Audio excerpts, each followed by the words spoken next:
certified incident briefings, real video evidence, strict accountability. You are viewing Bodycam incident reports. You are an unidentified male in possession of a burglary tool. Hand me your ID right now, or you are going in handcuffs for obstruction.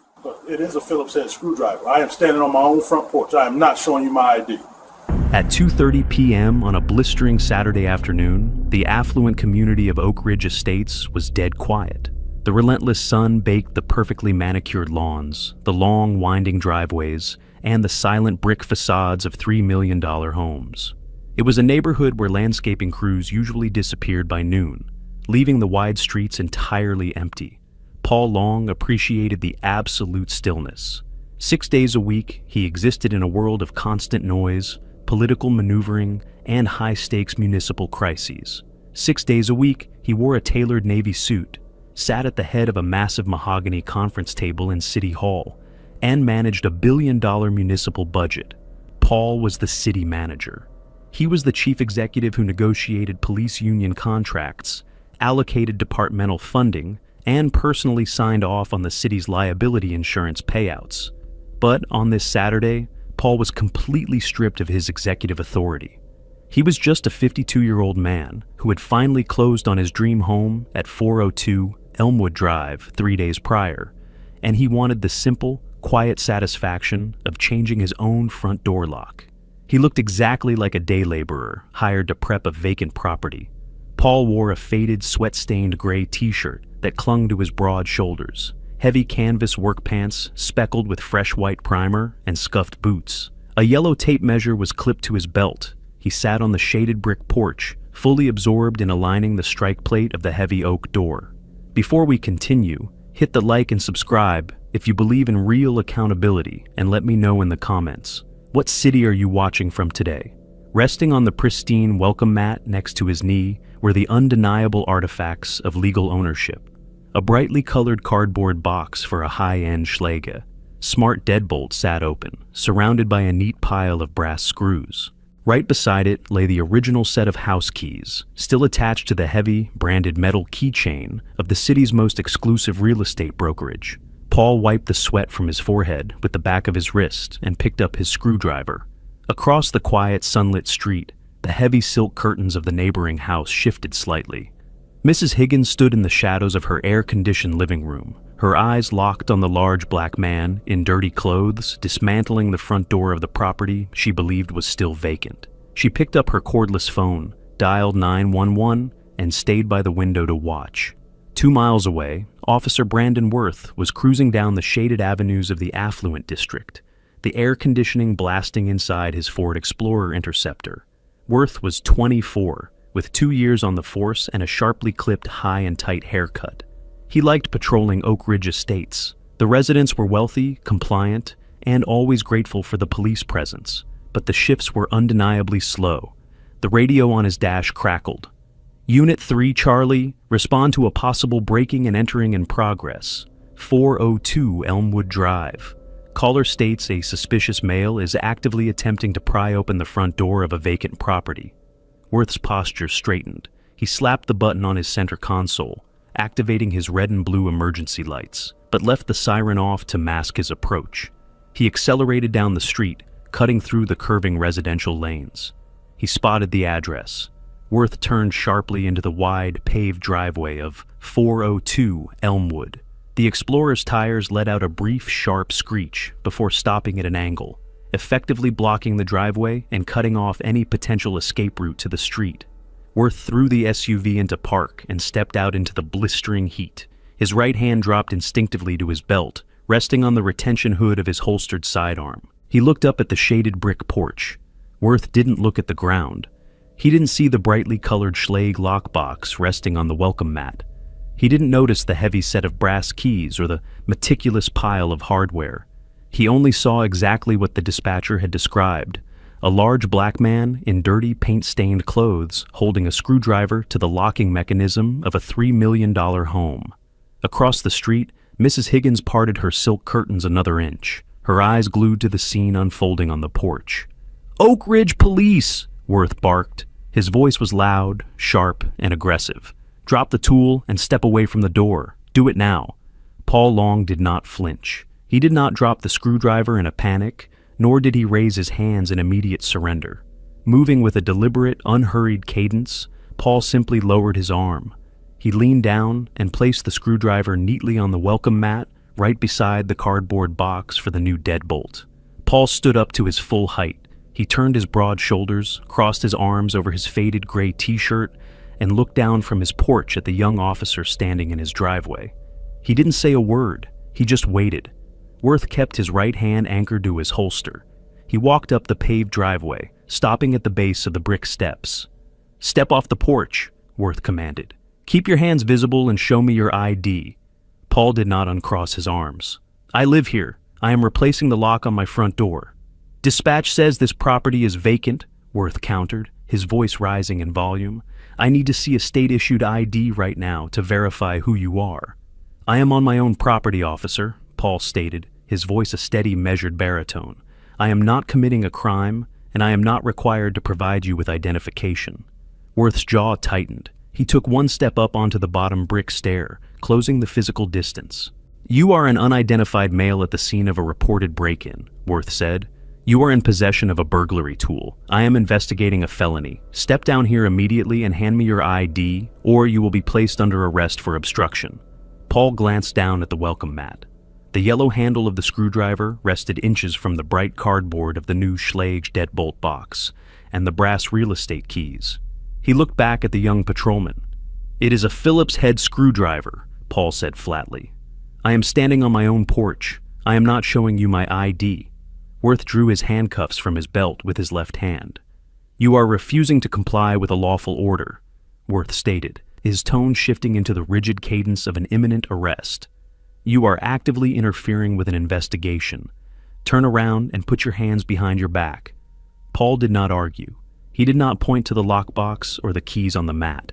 He simply turned around, facing the heavy oak door of his new home, and placed his hands behind his back. Worth took the final 2 steps onto the shaded porch. He holstered his sidearm, his left hand gripping the heavy steel handcuffs. He grabbed Paul's left wrist, pulling it firmly behind the man's back. Paul offered zero physical resistance. He let his arm go slack, staring straight ahead at the heavy oak grain of his own front door. The steel ratcheted shut over his wrist with a sharp metallic click. Worth grabbed the right arm, pulled it back, and locked the second cuff in place. He squeezed the metal jaws tight against the skin, ensuring there was no slack.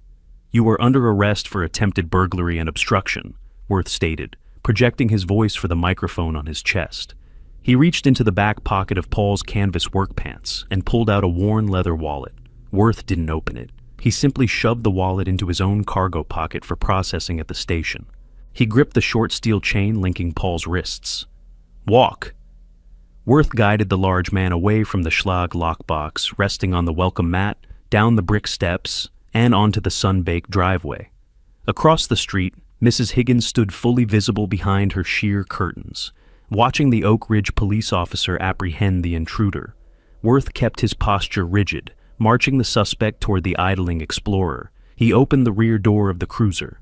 "Watch your head," Worth ordered. He pressed his palm onto the crown of Paul's head, guiding him downward into the cramped, hard plastic rear compartment.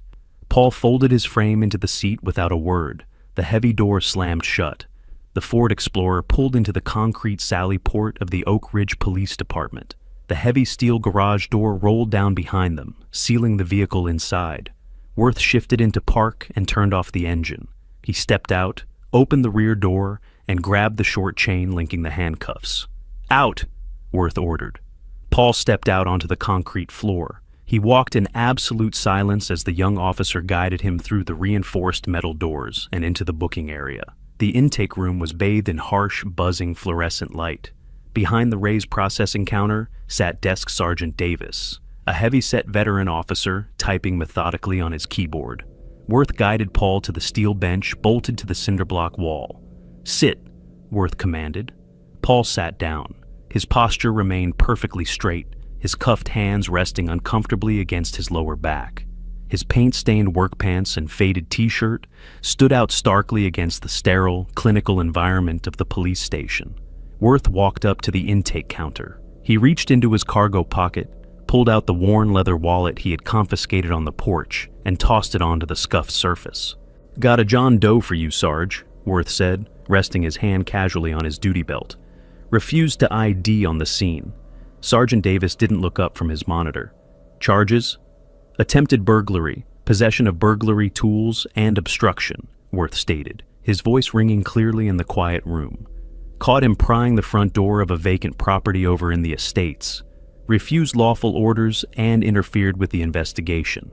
Davis grunted. He stopped typing, reached out, and picked up the worn leather wallet to begin the intake profile. Davis opened the worn leather wallet. He pulled out the first card, a thick laminated piece of plastic, to begin entering the personal details. He slid the state driver's license out of the clear plastic sleeve and set it on the counter under the harsh light. The name on the card was Paul Long. The address printed in bold black letters was 402 Elmwood Drive, Oak Ridge Estates. The rhythmic clatter of Sergeant Davis's keyboard stopped instantly. Davis stared at the address. He read the street number again. He looked from the card to the large black man in paint-stained pants sitting on the steel bench in handcuffs. The address matched the location of the vacant property Worth had just proudly announced. Then Davis reached back into the wallet. His thick fingers pulled out a second piece of identification. It was an official municipal ID card bearing the heavy, embossed seal of the city of Oak Ridge. The title was printed clearly beneath a photograph of Paul Long wearing a tailored navy suit. Paul Long, city manager. Davis's breathing stopped. The veteran sergeant raised his head slowly. The sterile booking room was absolutely silent. The only sound left was the low hum of the fluorescent ceiling lights. "Worth," Sergeant Davis said. His voice was completely flat, drained of any casual tone. "Yeah, Sarge?" Worth asked, shifting his weight. "Take the cuffs off him." Worth frowned. "Sarge, the subject was actively interfering." "Take the handcuffs off him right now," Davis interrupted. The command was absolute, carrying the heavy weight of 20 years on the force. "Do it." Worth's jaw worked, but the absolute authority in the veteran sergeant's voice left no room for debate. He stepped back across the booking room, pulled the small black key from his belt, and inserted it into the dual keyholes. The steel jaws disengaged with 2 sharp clicks. Paul brought his arms forward. Deep red indentations circled his wrists where the metal had bitten into his skin. He did not massage them. He did not look at Worth. He simply stood up from the steel bench and walked slowly to the intake counter. The heavy wooden door to the watch commander's office opened. Captain Harris stepped out into the booking area, holding a ceramic coffee mug. He looked toward the intake counter, expecting to see a routine processing. He saw Sergeant Davis standing stiffly behind the keyboard. He saw Officer Worth holding empty steel handcuffs. Then, Captain Harris looked at the large man in the faded paint-stained t-shirt. Harris stopped walking. He didn't drop his coffee. He simply reached out and set the mug down on the edge of a nearby filing cabinet. "Mr. Long," Captain Harris said, his voice stripped of any casual inflection. "Captain," Paul acknowledged. His deep baritone was perfectly level. Worth looked from his watch commander to the suspect, a sickening hollow knot rapidly forming in his stomach. He tried to salvage the situation. "Captain, this subject was actively—" "Shut your mouth, Worth," Harris snapped. The command was sharp and absolute. Harris walked directly to the intake counter. He looked down at the items resting under the harsh fluorescent light. He saw the state driver's license bearing the Elmwood Drive address. Then he looked at the official municipal identification card resting right beside it.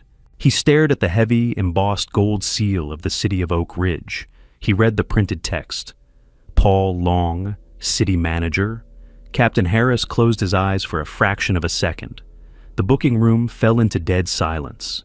Captain Harris took a slow, measured breath. He turned to the man standing by the steel bench. "Mr. Long," Harris began, his tone low and strictly conciliatory. "There has been a severe miscommunication here. Let me have a cruiser take you back to your residence immediately. We can handle this internally." Paul reached across the scuffed counter. He picked up his state driver's license and his municipal identification card, sliding them methodically back into his worn leather wallet.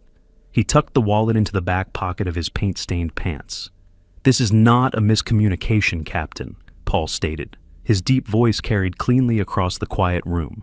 It is a false arrest on private property, executed without reasonable suspicion or probable cause. Worth stood completely paralyzed beside the counter. The empty steel handcuffs dangled uselessly from his left hand. The aggressive, barking authority he had wielded on the sunlit driveway was gone. Paul did not look at the young patrolman. He kept his dark eyes locked strictly on the watch commander. "Sergeant Davis," Paul said. "Sir," Davis answered instantly from behind the keyboard.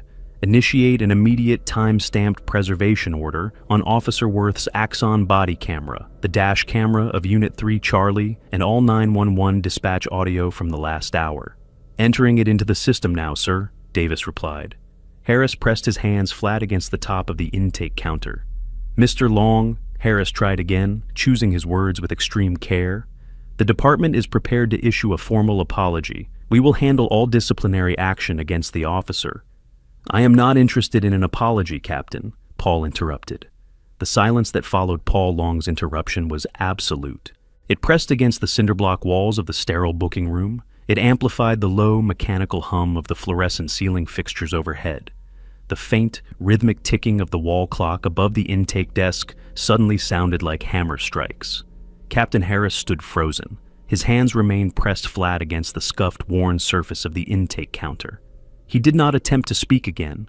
He did not try to offer another apology. He closed his mouth, his jaw locked tight, and simply waited. Paul did not raise his voice. He did not shift his stance. He stood in the center of the harsh, buzzing light.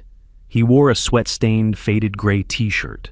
His heavy canvas work pants were speckled with dried white primer. He did not try to look intimidating. He did not flex or posture. The terrifying weight of the room came entirely from his absolute statuesque stillness. Paul turned his head.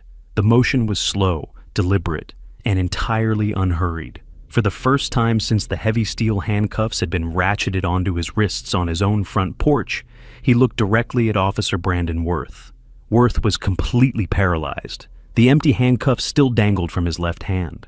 The metal links clinked faintly against his heavy leather duty belt, betraying the subtle, uncontrollable trembling of his fingers. A cold, prickling sweat broke out across the back of his neck. It dampened his sharply clipped, high and tight haircut. His throat worked dryly. He could not force a single word out. He stood rigidly, trapped under the fluorescent lights, waiting for the blow. "Officer Worth," Paul began. His deep baritone stripped away any emotion. It was not the voice of an angry citizen. It was a strict, clinical recitation of facts. "You responded to a dispatch call," Paul stated. "You arrived at my property. You bypassed a new lock and a bright retail box resting inches from your boots. You bypassed the real estate keys lying on the mat."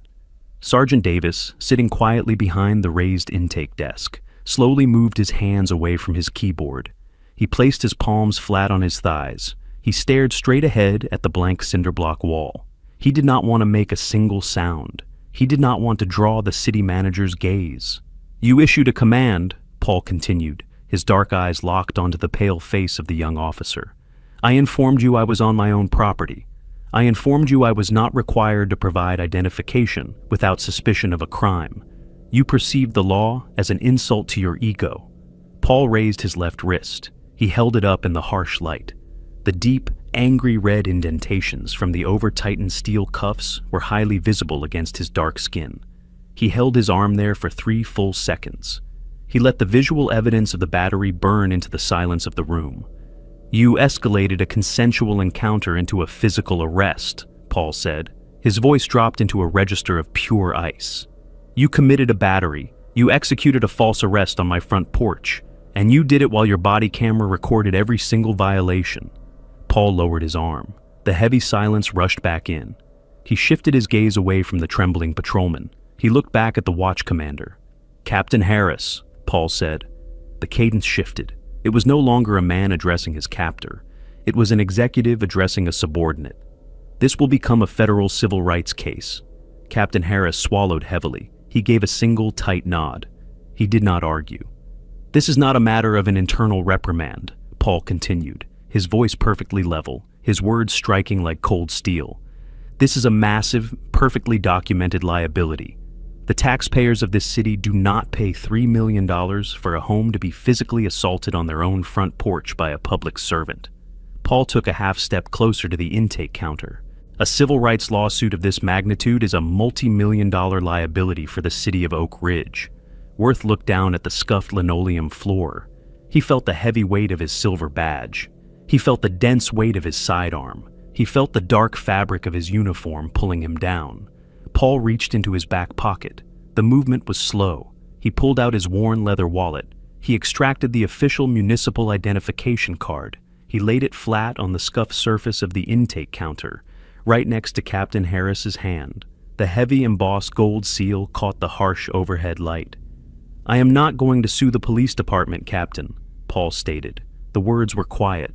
They were absolute. A lawsuit simply transfers taxpayer money from one municipal account to a private settlement. The city still loses. Harris looked down at the ID card. Then he looked up at Paul. "This patrol position is now a financial risk," Paul said. "I cannot justify funding a position that generates federal civil rights violations." Paul tapped his index finger once on the counter. A sharp, echoing crack. "I will be reviewing this department's operational budget on Monday morning. I expect a proportionate reduction in your funding to offset the risk this officer presents. Handle your personnel, Captain, or I will handle it through the budget." Paul Long did not wait for Captain Harris to formulate a response. He did not require one. The procedural execution of Officer Brandon Worth's career was already complete. Paul reached across the scuffed intake counter. He picked up his state driver's license and the heavy, embossed municipal identification card, sliding them methodically back into his worn leather wallet. He tucked the leather deep into the back pocket of his white speckled canvas work pants. He picked up the heavy brass keys. The metal jingled sharply in the dead silence of the room. Paul did not look at Officer Worth again. He turned his broad shoulders and walked away from the intake counter. His heavy leather work boots thudded rhythmically against the polished concrete floor. The sound echoed off the bare cinder-block walls. Sergeant Davis kept his eyes locked on his blank computer monitor. He did not turn his head to watch the city manager walk past his desk. Captain Harris remained motionless. He watched the large man in the faded gray t-shirt cross the booking area. Paul reached the heavy steel-reinforced door leading to the front lobby. He pressed the large metal exit plate. The electronic mag lock disengaged with a loud, buzzing click. He pushed the heavy door outward. A brief wave of stifling summer heat rolled into the heavily air-conditioned booking room. Paul stepped through the frame. He let the door go. The hydraulic closer hissed. The heavy steel door swung shut, sealing perfectly into its frame with a deep, echoing, metallic thud. The sound vibrated through the floorboards. Then the silence returned. Inside the booking room, the air felt utterly devoid of oxygen. The low, mechanical drone of the fluorescent lights and the sharp, rhythmic ticking of the wall clock were the only sounds left. Officer Brandon Worth remained rooted to the exact spot where he had stood for the last 10 minutes. He stared blankly at the closed steel door. His face was entirely devoid of color, pale and slick with a cold sweat. The empty steel handcuffs were still gripped tightly in his left hand. His fingers trembled visibly. The short chain between the cuffs rattled against his duty belt, producing a faint, pathetic metallic rhythm. He tried to draw a full breath. His chest shuddered. The adrenaline that had fueled his manufactured authority had completely crashed, leaving behind nothing but a crushing, physical panic. Captain Harris finally moved. He pulled his hands away from the scuffed surface of the intake desk. He stood up straight. He did not yell. He did not curse. He did not march across the room to confront his subordinate. Harris walked slowly around the edge of the raised intake counter. His polished shoes clicked softly on the concrete. He stopped exactly 2 feet in front of the young patrolman. Worth slowly dragged his eyes away from the steel door. He looked at his watch commander. His mouth opened slightly. His jaw worked, desperate to find a combination of words, an excuse, a technicality, anything to undo the last 40 minutes. "Captain," Worth whispered. His voice cracked. It was a dry, hollow sound.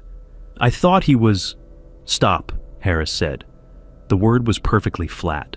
Harris did not look into Worth's eyes. He looked down at the center of Worth's chest. He stared at the square black casing of the Axon body camera mounted to the patrolman's uniform shirt.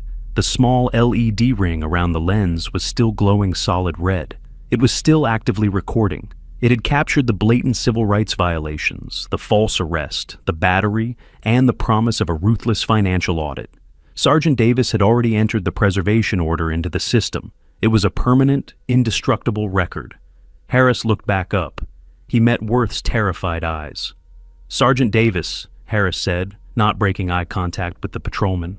"Sir," Davis answered quietly from behind the desk.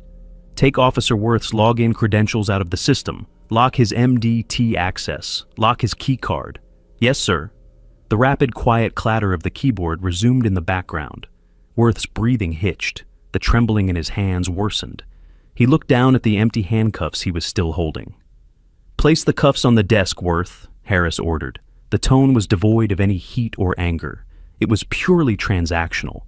Worth moved his left arm stiffly. He placed the heavy steel handcuffs onto the scuffed linoleum counter. He let go of the metal. "Unbuckle your duty belt," Harris commanded. Worth hesitated for a fraction of a second. The duty belt held his sidearm, his taser, his magazines, his radio, and his baton. It was the physical manifestation of his authority. "Now," Harris said. Worth's shaking hands moved to the heavy brass buckle at his waist. He unlatched the secondary retention clips. He depressed the main release. The thick, heavy leather belt dropped slightly, losing its grip on his hips. He grabbed it with both hands, pulling it away from his uniform trousers. He laid the heavy belt onto the counter next to the handcuffs. The fully loaded Glock 17 thumped dully against the wood. "Your badge," Harris said. Worth reached up to his chest. His fingers fumbled with the heavy silver shield pinned above his left pocket. He unclasped the pin. He pulled the badge free, leaving 2 small holes in the dark navy fabric of his uniform shirt. He set the shield down next to the gun. Without the heavy leather belt and without the silver shield, the aggressive posture Brandon Worth had weaponized on Elmwood Drive completely collapsed. He stood silently under the harsh, buzzing fluorescent lights. "You're a financial liability," Harris said quietly. Officer Worth thought he found an easy target, but he just handed the city manager the exact body cam footage needed to legally erase his career. No yelling, no lawsuits, just the cold weight of financial liability. What do you guys think? Did Paul handle this perfectly, or should he have sued the department for millions to make a louder statement? Let me know in the comments. Hit that like button and subscribe for more stories of real accountability. See you in the next one. Investigation officially closed. For additional unedited footage, remember to like and subscribe. Thank you for trusting Bodycam Incident Reports.